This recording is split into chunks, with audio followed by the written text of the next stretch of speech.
Hello, everyone. Thank you for joining us here today. We have a great conversation about artificial intelligence for today. We'll give people a minute to get into the room, and we can go from there once we get enough people here. The interesting thing about Zoom, as some of you may know, is that it really seems to bring you guys in like one at a time. Which is an interesting way to do it, but just give us a minute. Bear with us for 1 minute.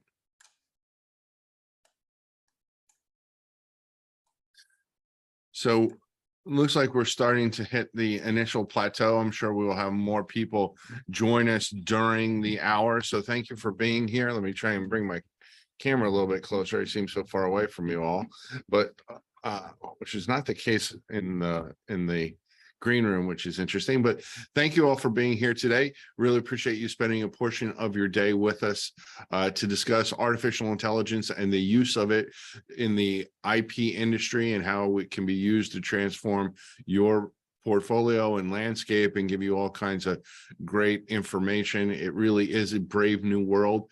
So I suppose we can get right into it. We'll have Renee introduce the speakers and we'll go from there. Renee, you ready? Yeah. So to start off, we have Nigel Schweitzer. He is CEO and co-founder of Cypher, which is now part of the LexisNexis IP team. He is an IP lawyer, having been a partner at Slaughter and May in London for 20 years. Throughout his career, Nigel has focused on creation, defense, and exploitation of IP assets and helping his clients understand the importance of intangible assets. Nigel is the director of the Open Register of Patent Ownership and is recognized as an expert by the IAM Strategy 300. Next, we have Steve Harris. He is also co-founder of Cypher and is responsible for its design and implementation. Previously, he was the chief technology officer of Garlic, a UK-based fintech startup, until it sailed to Experian in 2011.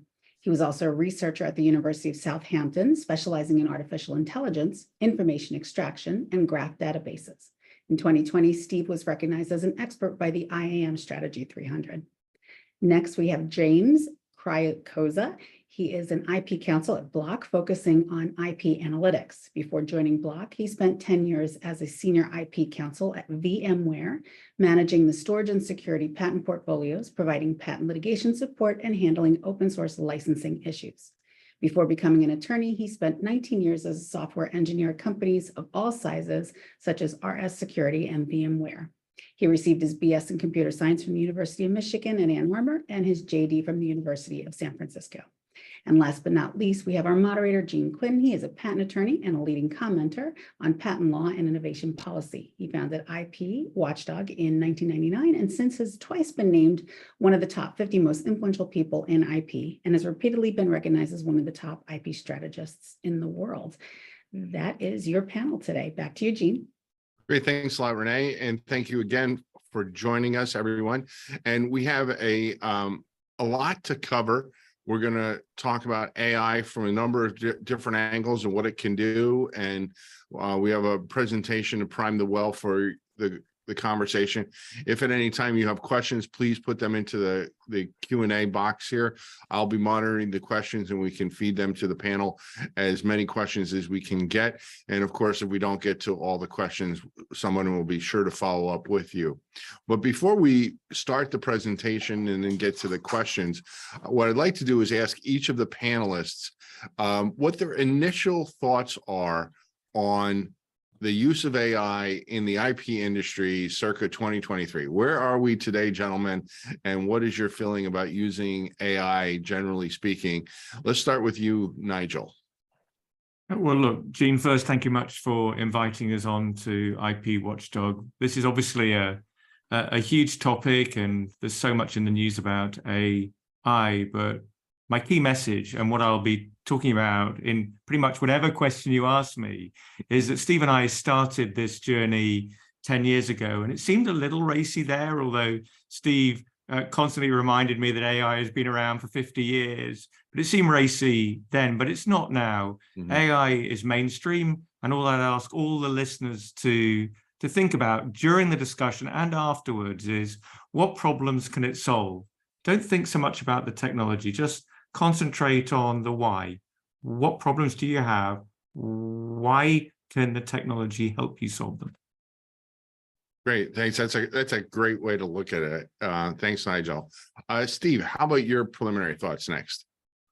So I think the last few years particularly have been very exciting for AI, some like really impressive developments, and the sort of acceptance by the mass market of, the number of applications out there which are using very sophisticated AI techniques now to help people in their everyday life is amazing. And it seems like every week there's a new tool that can help IP professionals work more efficiently or give them capabilities they didn't have. Yeah, it's all about capabilities. I don't think I don't buy into any of the fears some people have about AI replacing actual people. Certainly not in our lifetime. That's just not going to happen. But it can certainly be a very important tool to allow a thoughtful professional to do an awful lot more than they otherwise could have done. Exactly, yes. Great. Thanks a lot, Steve. And Jim, your preliminary thoughts here this afternoon. Sure. Well, you kind of stole my thunder there, because the thing that I was going to say is that as I've been using this technology, the AI technology, for maybe the last 3 or 4 years, and trying to promote it among my fellow attorneys, there's a lot of trepidation because, as you said, people are worried that it's going to replace them. And my sort of elevator pitch is that you're not going to be replaced by AI, but you definitely will be replaced by an attorney who's proficient with using these tools, with AI tools.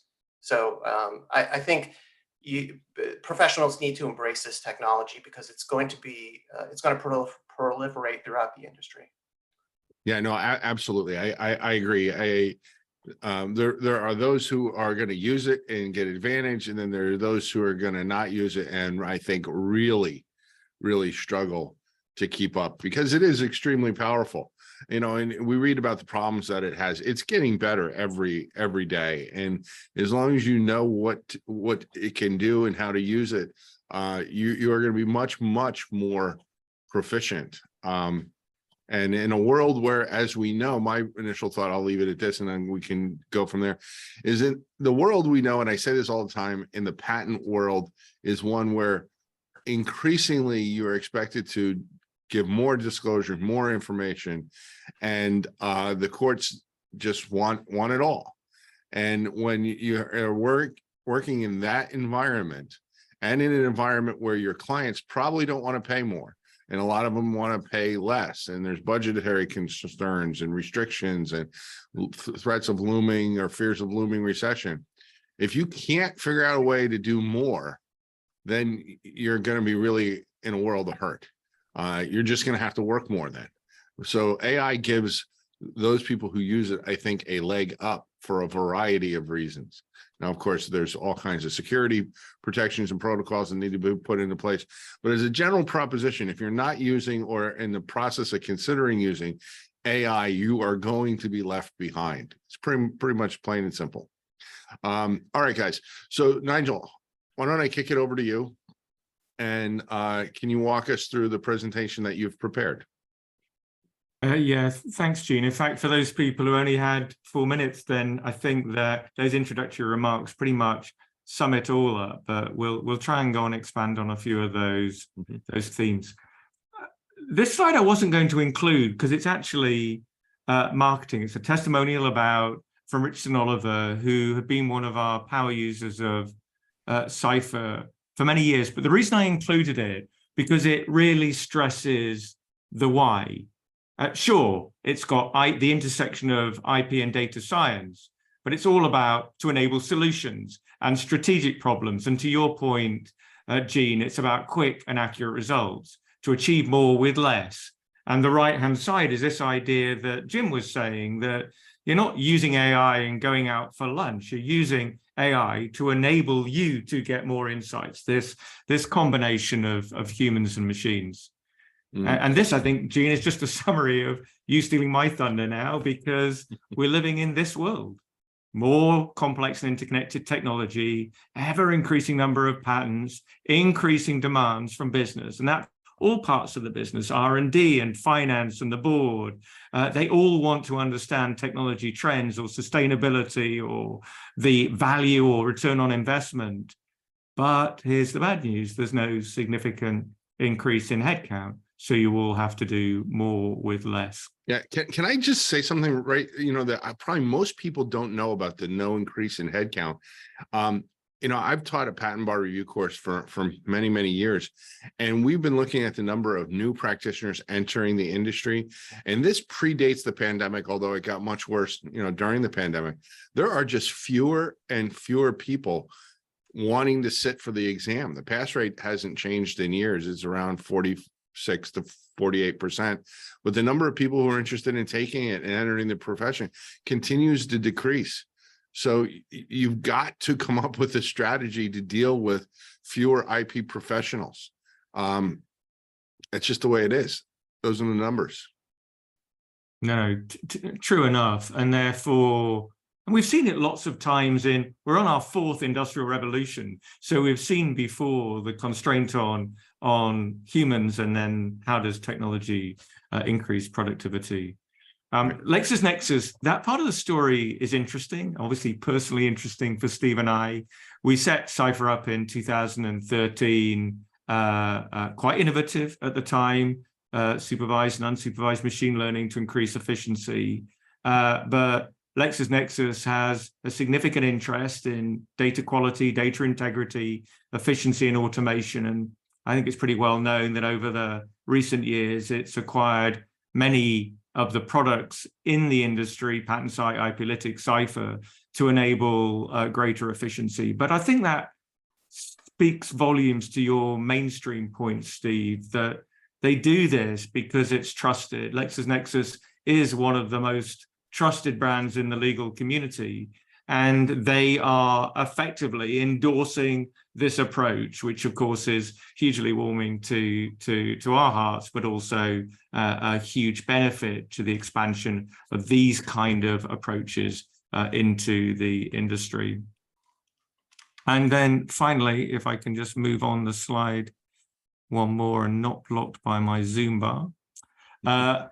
We talk about solving strategic problems, and I don't particularly want to dwell on these, but if the whole of this webinar is discussing the so what, why should you adopt different tools to increase efficiency? I thought I'd just go and flash up some of the strategic challenges that Cypher very particularly approaches.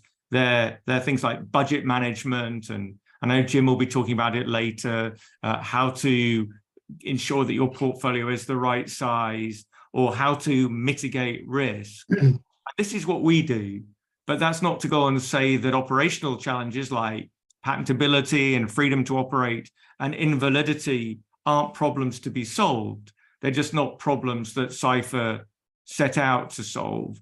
And it's really important, back to my very first introductory remark, that we always remember that you're trying to find a tool to help you with a problem that's in front of you. And that's where the starting point is. And if it's one of these problems, that they're strategic problems that Cypher set out to solve.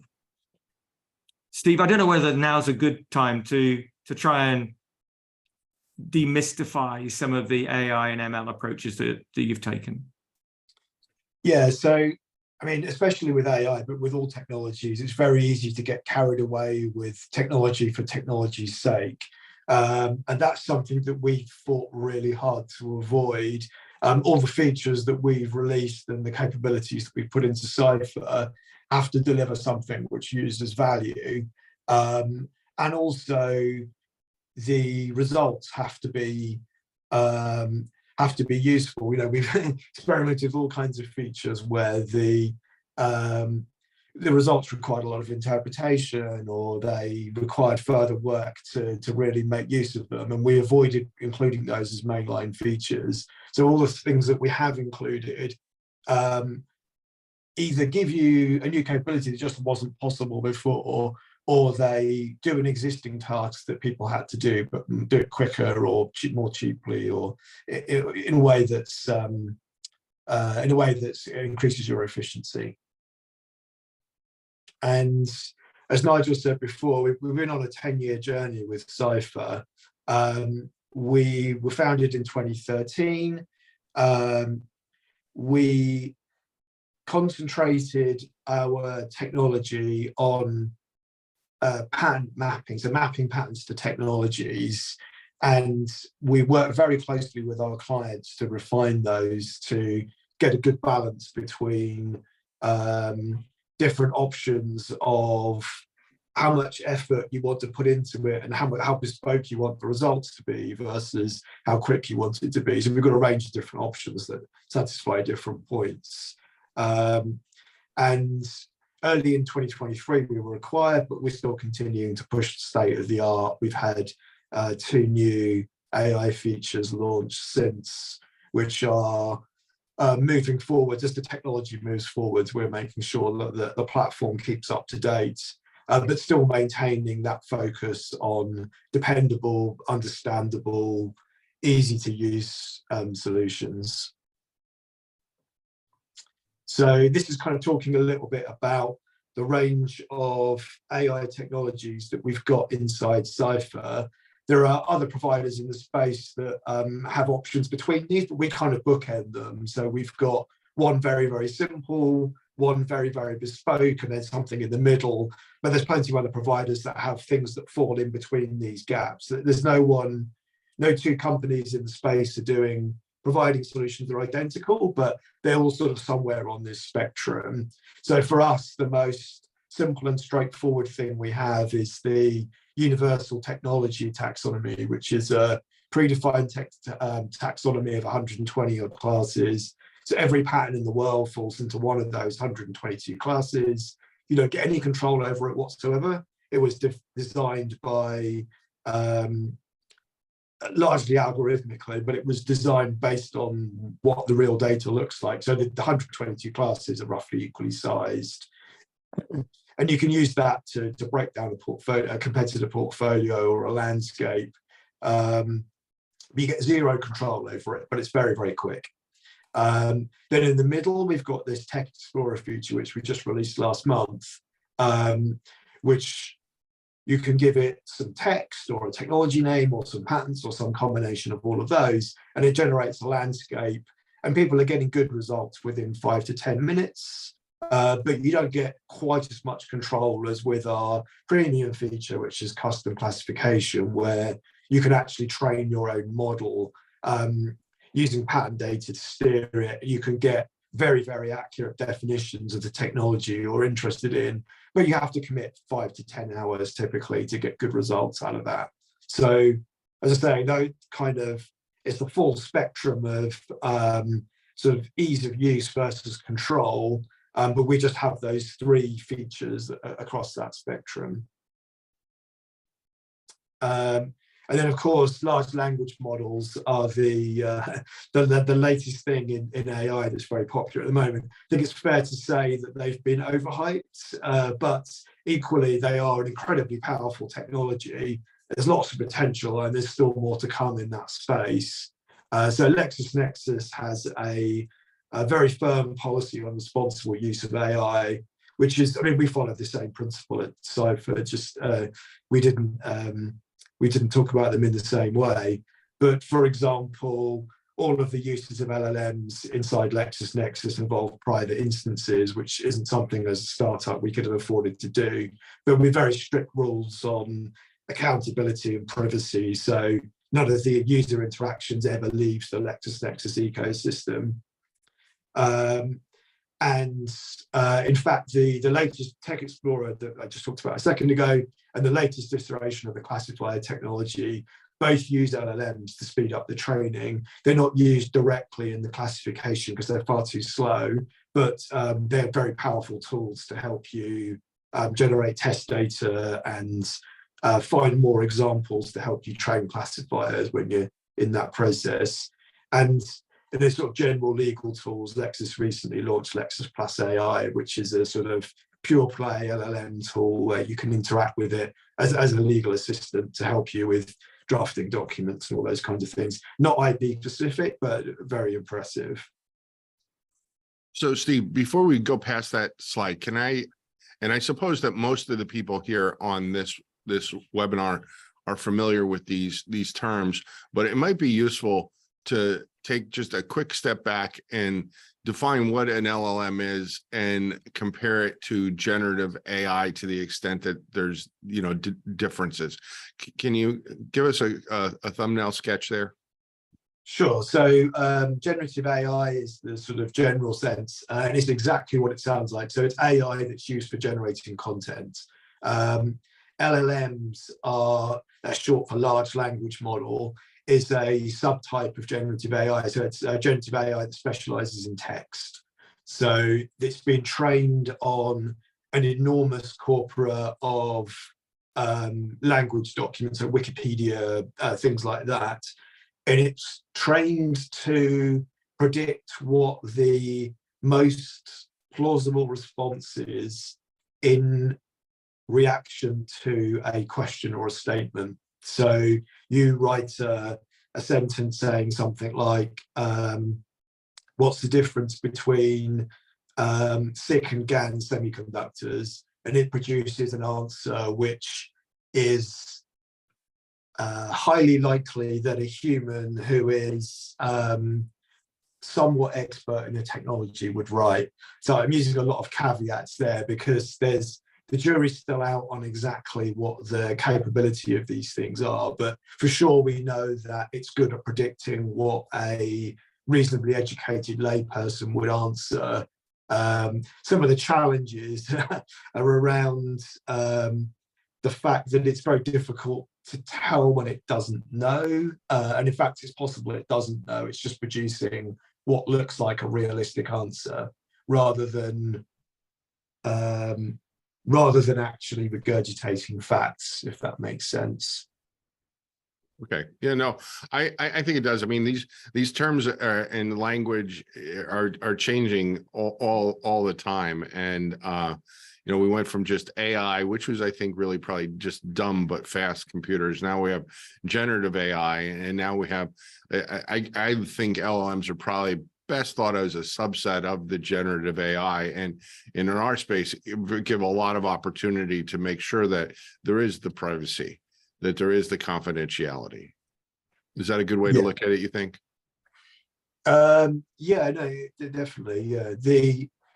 LLMs are actually, they're a sort of fairly traditional AI model. Just the way that they've been trained is new, and the amount of time and money that people are willing to spend on training them is it's a bit eye-opening. Hundreds of millions of dollars to train an LLM model. Yeah.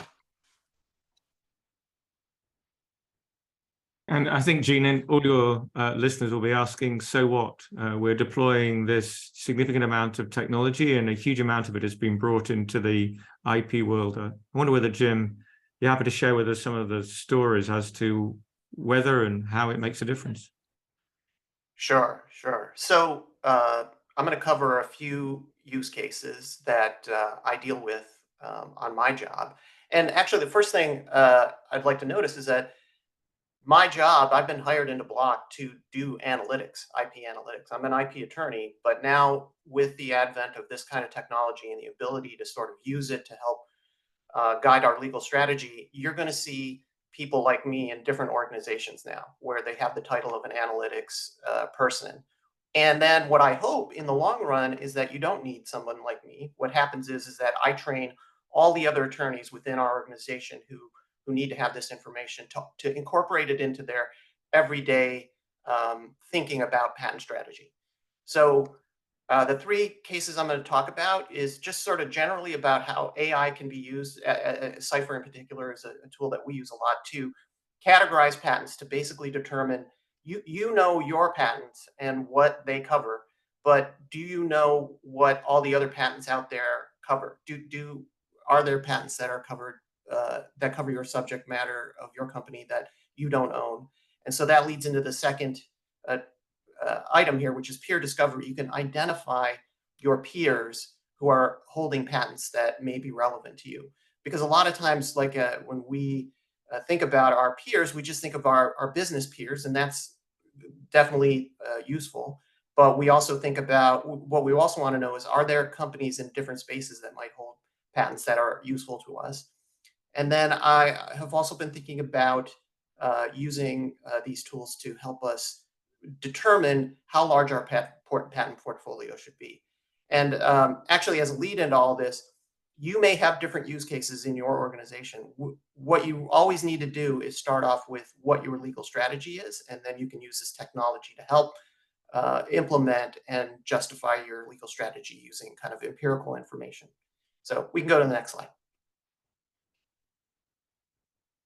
Okay, so categorizing patents. So at a place like Block, or when I was at VMware, we had our own internal categorization of our patents, and each one of them would be labeled with, okay, this is related to point of sale, this is related to security.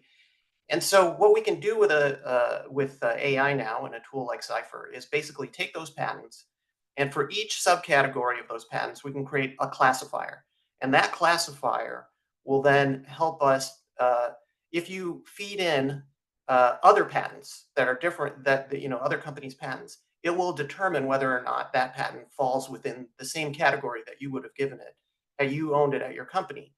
And so you can create a classifier based on each one of the subject matters that your patents cover.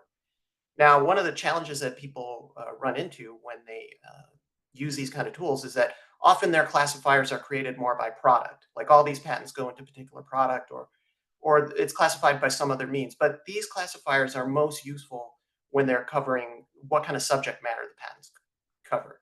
So there's a couple of ways, as Steve and Nigel mentioned, when you use a tool like Cypher, you can work with a team there to help them create the classifiers for you. Or you can do what I've started to do, given that I have a technical background, is create my own classifiers. And so the nice thing about that is that you can create classifiers for your own tool, for your own set of patents, and you can sort of off the cuff create a classifier to identify a particular kind of patent that you're interested in, and then survey the whole landscape with that classifier. So, for example, if I was interested in buying a patent that related to a certain subject matter, I could create a classifier that I felt covered that subject matter, and then I could scan the entire landscape of patents to see whether or not patents like that exist, and where maybe there would be an opportunity for me to acquire them. So that's the first phase here, is categorizing the patents. We can go on to the next slide. Before I do that, Jim, can I ask you just sure. a question? When you said you have a technical background, there are some people who see the letters AI and literally run for the hills. When you're training classifiers using the Cypher classifier builder, are you talking about your knowledge of data science or your knowledge of the underlying technology? I'm talking, yeah, that's a great point, Nigel. I'm talking about the underlying technology. So essentially the process of creating a classifier is really simple. You take your examples that you already know about because they're patents that you own, and you feed them into the classifier as a test set. And then the classifier system will suggest other patents that might fall into that category. And all you really have to do at that point is just say, no, this one shouldn't go in the category. Yes, this one should. And then you retrain the classifier. And you do this iteratively over the span of maybe 4 hours or something like that. And at the end of it, you end up with a classifier that's reasonably able to predict whether a patent would fall into that category. But there's really no technical, you don't really need a technical background in order to do that. So I just emphasize my technical background because I'm sort of one of the, because of that, I'm sort of, I really like to embrace technology in my job, even though now I'm an attorney. And so, but you don't need that kind of background in order to create these classifiers. So that's a great point. You just really need to understand your portfolio and understand patents. So and I don't want to drill you, Jim, because I know Gene's going to do that to us all in a minute. But when you talk about 4 hours, and Steve said 4 to 5 hours earlier, that sounds like the same amount of time as it would be to craft a Boolean search and do manual analysis. Where's the time saving in 4 hours? Yeah, so the time saving is that once this classifier is created, you can apply it over and over again. And as new information comes into the system, you can tune it so that essentially as you're using the classifier and you recognize that, okay, it picked up a patent that probably shouldn't have, I didn't get that correct. You can just retrain the classifier right on the spot and tune it. And so I think it's a much more friendly way. It's also friendlier. A lot of people don't understand Boolean syntax well enough to create the kind of classifier that would be needed to produce the same results, right? I'm not even sure it would be feasible to basically create a Boolean classifier that would actually end up selecting the same results as the classifier. So I think the time savings, it's not just a time savings, it's just a better method for identifying subject matter. But it is also a time savings in the long run. Thank you. Sure. So, and Jim, So, question yeah, that I had just quickly is, and you're talking about doing this using the Cypher tool, correct? Yeah. Yes. Okay. I'm using the Cypher tool. Yeah, that's right. But again, I think back to our beginning, it's like, let's just think about, once we have tools like these, what can we do with them? That's more, it's less about specific tools and more about what kind of problems can we solve with these tools. So one of the things that I talked about to initialize this is basically saying, okay, now that I have these classifiers and I can run a set of patents through them and it will tell me, okay, which ones are related to point of sale, which ones are related to security, which ones are related to streaming, etc. What I can do now is I can take the set of all patents that exist in the world and I can run them through these classifiers. And basically it will then identify who is holding these patents, right? And so that's a really useful tool for us because, first of all, we want to compare ourselves to our competitors. How are the peers that we've identified from a business perspective, what kind of patents are they holding? Are they similar to the kinds of patents that we hold? Secondly, we want to find, it may end up helping us discover other peers that we didn't think about, that don't necessarily compete with us on a business basis, but actually have very similar IP to us. And so it's been a really eye-opening exercise to run these classifiers against a set of all patents and recognize that, oh, okay, here are a couple of companies that we need to be concerned about that we didn't think about because they weren't directly in our business, but they actually have a lot of IP that's related to what we do. And then another thing would be, let's say we want to purchase some patents. So we are constantly approached by various companies and saying they want to solicit us to purchase patents. And often they give us a huge list, like here's 300 patents. Well, it would take an excessive amount of time to go through all those. So this tool can take those 300 patents and tell you, you know what, there's really these 10 you want to focus on because these are the 10 that will be relevant to have relevant subject matter. That's really quickly. And then the attorneys can take over and dig into those in more detail if they like. And additionally, what I've done in the past is I've said, rather than just look at those 300 patents and say, okay, we're interested or not interested in these patents, I can come back to that, the person who's given us that solicitation and say, I actually run my classifiers on your entire portfolio. And actually, the 300 you offered us are not what we're interested in, but there's some other ones here that we might be interested in. Are you willing to talk about those? So that's been really useful. And that happens in a day, right? It's like all in the same day. They could give me the patents. I could figure all that stuff out. So it's really speedy. And I think legal departments are wanting to use tools like this to get more efficient. And so it's a super efficient way to help triage a portfolio. And then lastly, what I use it for is is to help size our portfolio. Now, okay, there's a lot of numbers on here, and I know this is a scary slide. And I remember when I was in law school, they told me, okay, the reason you're in law school is because you didn't do enough math to go to business school or med school. So, but all I'm really saying here is, okay, basically what I'm trying to do here is say, how large does our patent portfolio need to be? And we sort of view it as a risk mitigation strategy. We want our patent portfolio to be large enough such that if one of our competitors came along and said, we want to do a cross license with you, that we would have enough assets to come out on the good side of that licensing discussion. So in order to do that, what I really want to do is say, okay, in the entire world, how many patents exist in this space, like in the fintech space for block, for example. And then I want to say, okay, we own a certain percentage of those patents. The other company owns a certain number of those patents. And then we each have a certain amount of revenue. So basically, I'm just saying, okay, our percentage of the patents times the other company's revenue and the other company's share of the patents against our revenue times some royalty rate will indicate the approximate balance of how things might play out. And once I know that, I can run that for all of my peers and say, okay, do we have enough patents if we had to suffer a cross license with one of these peers. And so, so it both helps us.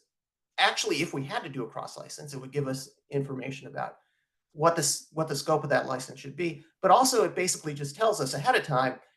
I mean, we hope to not have to get a new cross license, that we have a large enough portfolio in a particular space in order to justify that. So, so those are just a few of the things. That there's many things. As I think the theme is here, it's not about the technology. It's about once you have this black box that does this great analysis for you, what can you use it for? And so I think for us, it's really been about risk mitigation, sizing, just understanding the competition. So that's all I have on those. No, and Jim, just one footnote for anyone listening or looking at that formula, and as you say, squinting. Steve and I, back in, it must be going back to like 1998, so about 5 years ago, we wrote an article called "How Many Patents Are Enough," which off this formula wrote an article and also explained a methodology and some of the downsides of doing it. And since then, we've been delighted about how many companies who have picked it up to try and figure out cross-licensing and other defensive strategies. So if anyone puts into the chat function that they'd like to see that, I know Gene, the IP Watchdog team, and LexisNexis will follow up to ensure that you're given access to that material, which is all published. Yeah, and on that point, Nigel, I'm gonna point out one thing, which is that so the mantra that I have with at Block for developing these models is that all models are wrong, but some models are useful, right? So yeah, if you run this model, will it actually turn out that that's the royalty that you paid? No, probably not. But what it does is it gives you a systematic way to evaluate things. So it's like a scale, right? If my scale says that I weigh 1,000 pounds, but as long as it's consistent, then I have a way to sort of, understand the changes in my weight, right? And here, once you have a systematic formula, you can say, okay, we are approximately in this, in right sized. And I guess this also feeds into the point that you're not going to be replaced by AI. It's going to give you these answers, and then you're going to have to work with those answers to understand it in the context of your own business case. So.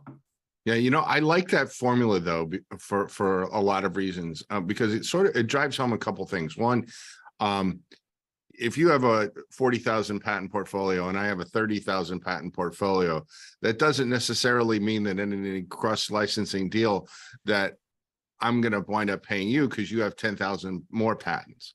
What this does when you take this in conjunction with the classifier tool gives you from the beginning of the negotiations a good way to understand, well, how many of your 40,000 patents relate to this that I'm doing, and how many of my 30,000 patents relate to that which you're doing.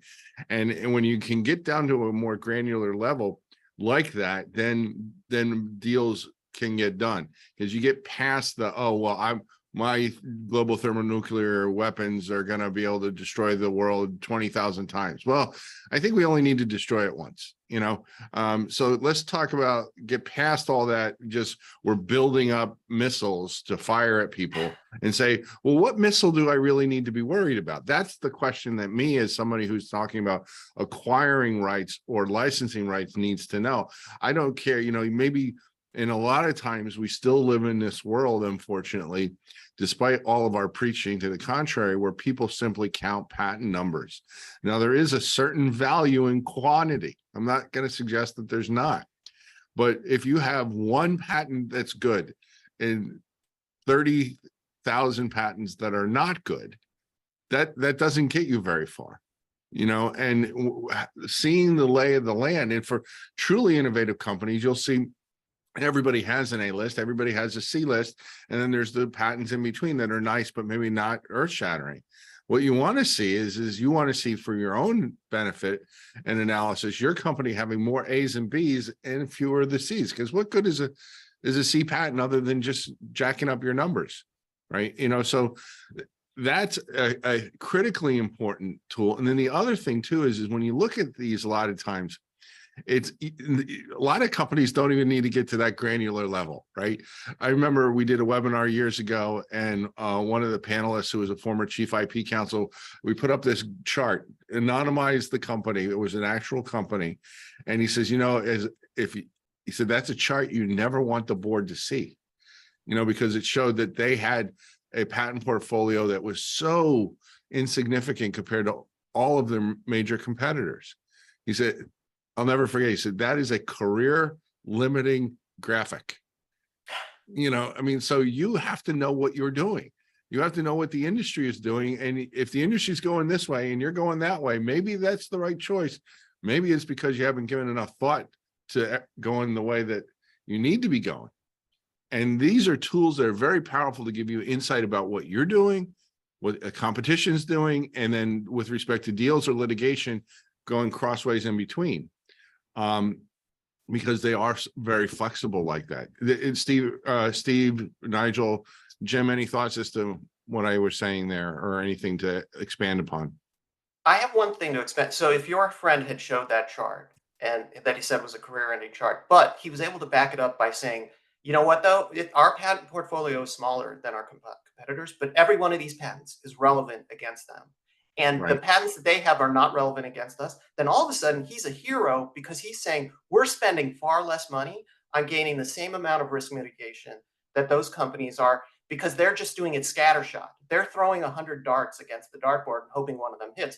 We're doing it in a much more systematic way so we can be much more cost effective. Absolutely. Yeah. And that's another good thing. What I will say is in this case, what was a webinar we did about the relative patent positions of unicorns, and there is a strategy now where, you don't go and patent your stuff.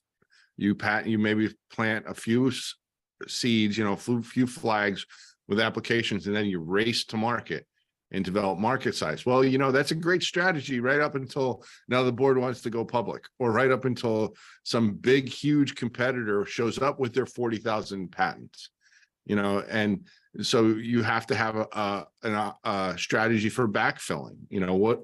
What do I need? Where should I be? Where's the rest of the industry? Where should I be? What's the quantity of their good patents to bad patents? How many do I realistically need? How many should I have? These are all things that, calculations that you could do by hand if you could live long enough. Steve, I see you laughing. Any thoughts here?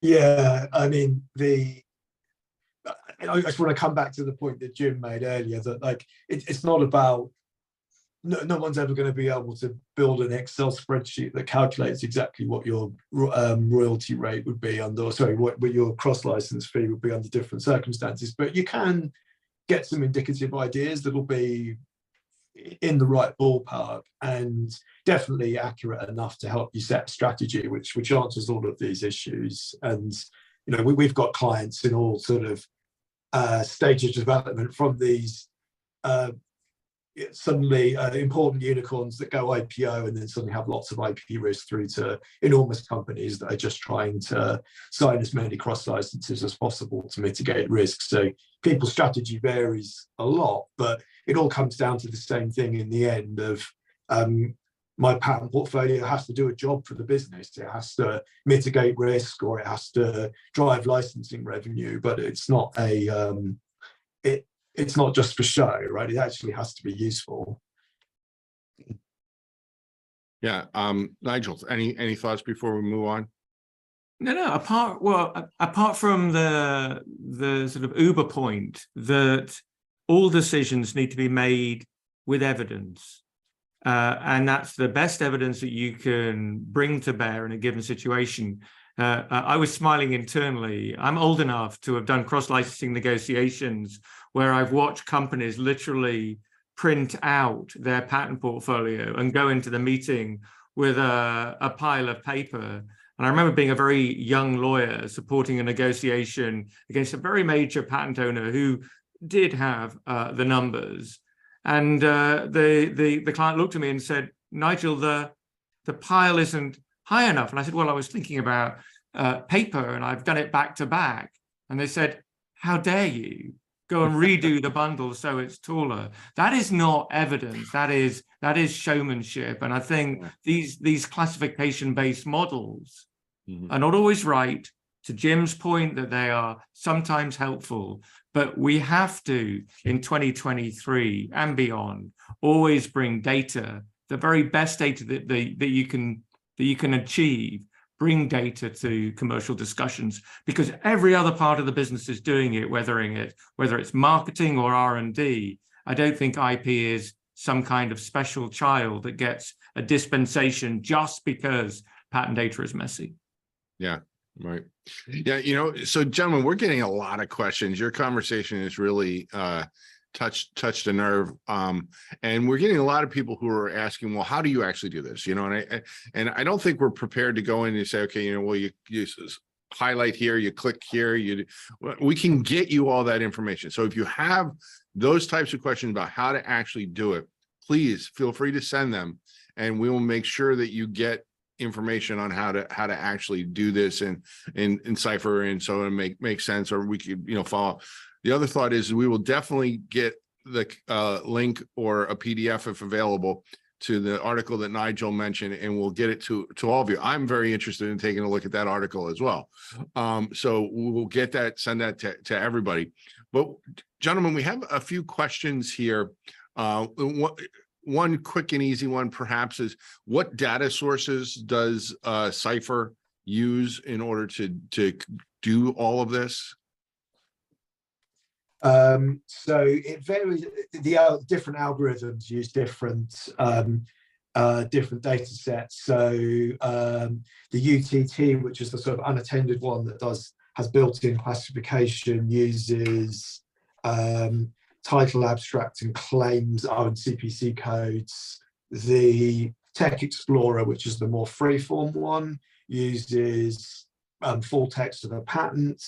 And the classification system, the custom classifiers that you can train yourself, uses title, abstract, claims, CPC codes, and citations. So they're all actually very different algorithms under the hood, but they're all custom built by my team, and they're all patent specific. There's nothing off the shelf, because as I'm sure you're all aware, patent data's got its own unique challenges. Yeah. So, but you're relying on USPTO, on EPO, WIPO, what? Yeah, we've got like 90 odd countries worth of data. We normalize it into families for lots of reasons, partly because it helps with strategic use cases, partly because it helps with the translation. So if you've got a family with a US member, we can use the data from the US. But yeah, we've got a large corpus.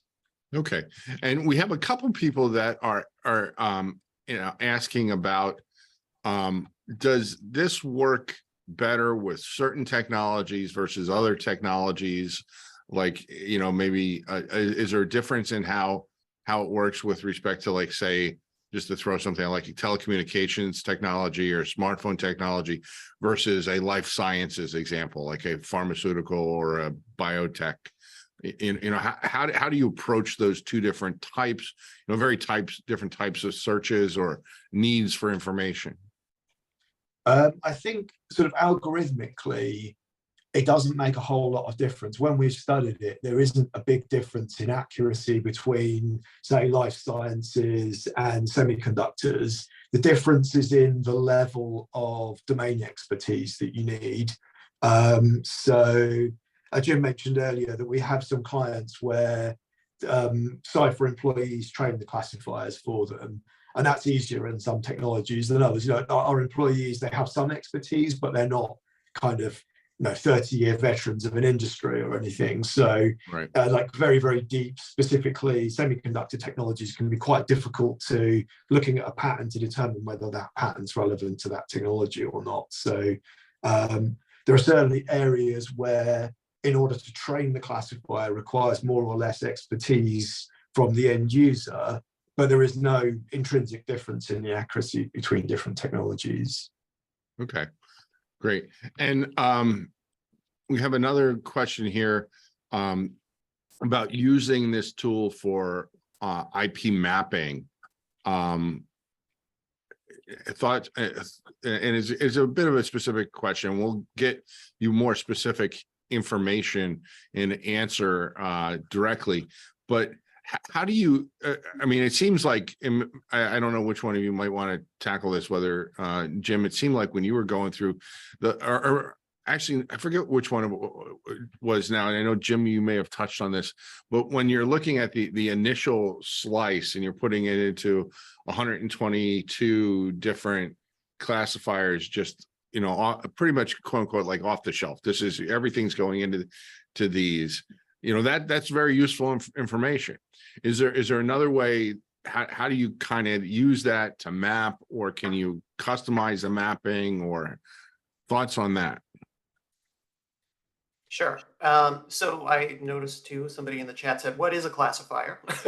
So a classifier is essentially an algorithm that's been built up such that if you feed it in a patent, it will give you a confidence score as to whether or not that patent meets what the classifier is trying to pick out. So for example, you might have a classifier that picks out all patents that are related to point of sale systems. And so then you give it a patent, you feed it through the classifier, and it will say, okay, we give it a score of 0.8, so it's probably a point of sale system. Whereas if it was 0.2, you would say it's probably not, right? That's what the classifiers are for. And so then that helps with IP identification in the sense that you can now take all the patents of a peer company, or maybe all the patents in the world, and feed them through this classifier, and it will tell you, of the 10,000 patents that you fed in, we feel that these 100 are the ones that are related to point of sale classification. So that's how it helps with IP identification. And that's why it's useful for us to run it against the entire set, which a company like Cypher allows us to do, which is run it against every single patent that's out there right now. And it can then tell you there's, 10,000 patents in the whole world that are related to point of sale systems. And another nice thing about this, is that when we do this kind of work, like when we get a company giving us 300 patents and saying we should take a license, another nice thing about using these tools is that I never look at the patents. There's no, what I mean? I don't understand what's in the patent. So I don't have to worry about, willful infringement or anything like that, because I don't even know what's in them. I'm just using these classifiers. And secondarily, I can say to the company, this is just an empirical analysis. This is an objective analysis. And they can understand that because I have this tool behind me, that I have some weight to that argument, as opposed to me just sort of saying, I don't think any of your patents are useful to us. Now they can know that I have some confidence when I say, I don't think your patents are useful to us. Right. And if and when it becomes useful or necessary for there to be more information, now you've narrowed down the universe of hundreds of millions of patents and applications worldwide. So, well, here's 300, and like if you were going to do something on like for specifically blockchain, for example, you could get that number down pretty much smaller, because it's a hot, cool area, but there's not a ton of patents and applications out there. But you can continue to narrow it down, and you can also take huge areas where there's lots of them in the telecommunications industry and narrow it down to something that's more manageable, that you as a professional could actually, when necessary, read and review and score and determine, do I really need this? How good is it? And that sort of thing. Where you just couldn't do it. If the universe were 100 million patent documents out there. I mean, we were up over 10 million, probably over 11 million rather in the US alone, just in issued patents. So there's no way you could read that number of patents. There's just no, you have to have a tool that says, hey, there may be some others that are outlying here, but this is the pond you need to be concerned about. And it's not the pond between us here in the US and England. It's a small pond in New England where, you can see the perimeters and you can deal with it, can walk around the perimeter. So we have a lot of questions asking about the accuracy, reliability, trustworthiness of the data. And I know we're coming up on time here. What I will say, and then ask for one of you to comment on it, is having worked with LexisNexis over the years, I know that LexisNexis is always very good about providing people information that they need to be confident in the use, the accuracy, the reliability, and trustworthiness of whatever their tool is. So if you have questions or specific needs in order for you to use it, or for your company to be comfortable using it, we can get you that information. But gentlemen, generally speaking, when somebody says, well, how do I know that this is accurate, reliable, trustworthy? What do you tell them? So I think there's sort of two approaches. So we have a peer-reviewed article that was published in an informatics journal on where we talked about measuring the accuracy of classifiers and give some example, sort of classifiers in general, give some examples from our domain. So that kind of gives you a sense of what you can achieve accuracy-wise, and that's a freely available article. We can send a link round. The other thing is we encourage people to try it, like you can have all the peer-reviewed journal articles in the world, but at the end of the day, the proof is in trying it out for yourself and seeing how it performs. Yeah, no, absolutely. But I do know, and it was not surprising at all to know that this has been peer reviewed, because that goes a long way to create the trust in the user. To know, this is not you guys just saying it. This is something that you have put out there, invited other people to take a serious look at it, and they did. And so any of that information can be followed up as necessary. Let me see if I can get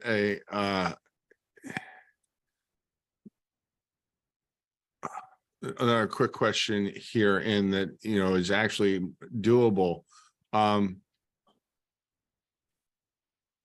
So we do have a question about, and this goes to the formula, Jim, that you had put up about, is that one of your formulas, or is that a formula or calculation that is done within Cypher, or do you use Cypher data to create that? How does that come about? Yeah, so the formula I got from Nigel's article. So that's where the formula comes from. But and so the way it interacts with Cypher is the fact that, okay, at the bottom in the denominator of that formula is what are the set of all patents in the world that are relevant to my company, right? And I could not have done that without having Cypher to classify, like as you said, 10 million US patents. How can I narrow it down to just the ones that I'm interested in, right? Then it's the number of those patents that I own, which I know already, and then the number of those patents that I think my competitor owns. And again, Cypher plays into that, which is that I can analyze their portfolio and say, oh, okay, of their portfolio, about 50% of it's relevant to what we do. So that's how it interacts. Is essentially the formula was created by Nigel. It's and maybe others I've forgotten, but and then Cypher is allowed. Before you would have a formula like that, but then there's no way to actually implement it, right? It was impracticable to do that. Now you can have a better mode of doing that. And then, as we've said before, is it 100% accurate in terms of actually what you will end up paying in a cross license? No, but it gives you a general sense of whether you're in the ballpark in terms of how many patents you should be having, so that when you have to go report to the CFO about why you're spending all this money on patents, you can have a good reason. Yeah.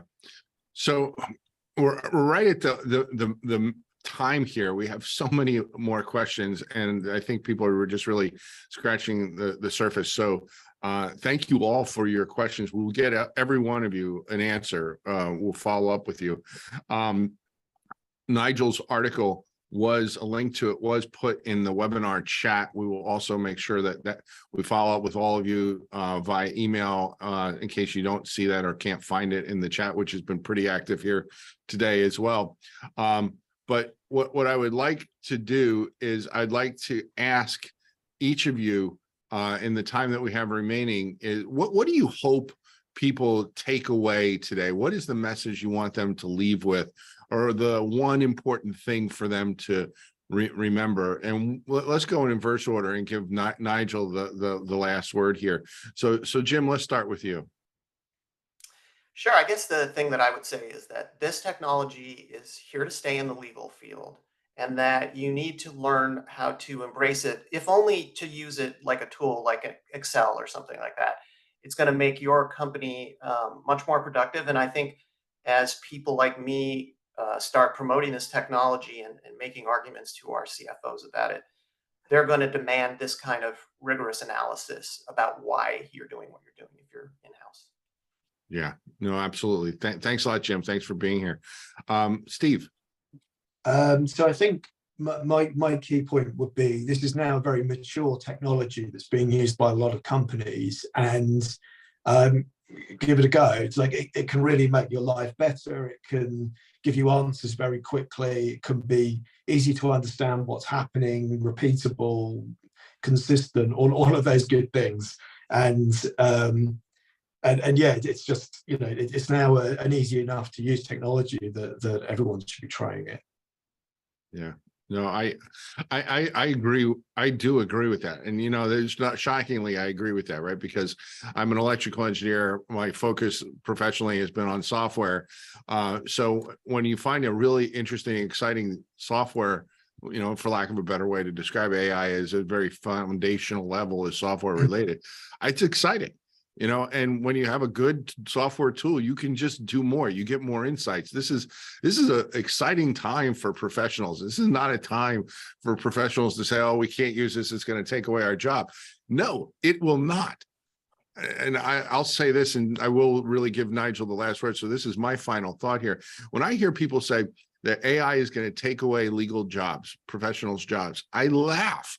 You're getting paid for your analysis and your persuasiveness and your argumentation, whether it be for licensing litigation or with examiners prosecuting.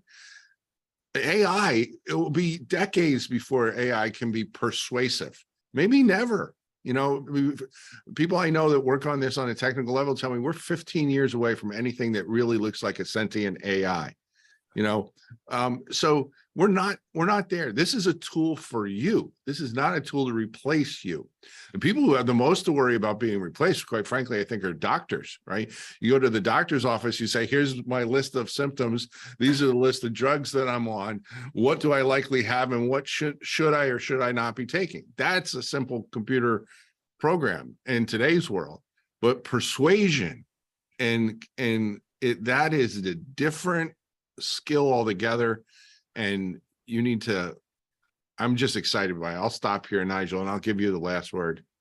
No, I think Gene, you summed it up perfectly. I just want to say thank you again to Jim for coming along, for sharing your stories, and to the IP Watchdog team for making these conversations possible. The key message is try it. We're trying to improve your workflows, and if you don't want to talk to us initially and you want to do your investigations, talk to each other, because this isn't a competitive advantage thing. This is a situation where when the water table rises, the AI becomes available, all boats float. Yeah, no, all boats will float. And we just got a very quick question. Well, if it takes less time to do this, isn't it going to take work away from us? No. You need to think about this is going to give you so much more insight and so much more strategy. And when people see what you can do with it, they're going to say, well, they see the value in you doing this and doing that. And I'm just convinced that this is why we went to law school. Right? We did not go to law school to cut and paste and boilerplate. And, you know, we do that. You have to do it. Everybody does that kind of, particularly as you're growing up. But you want to be doing strategy, which is now possible, and advanced planning. And I'm just excited. I'm sorry to geek out like a nerd boy or fanboy, but I think that we're living in a great time if you really like software tools and these AI tools. And I think it's just wonderful. So, gentlemen, thank you so much for a great conversation today. Thank you. Thanks for having us. And thank you all for joining us. That's all we have for now. We hope to see you all soon. Bye for now.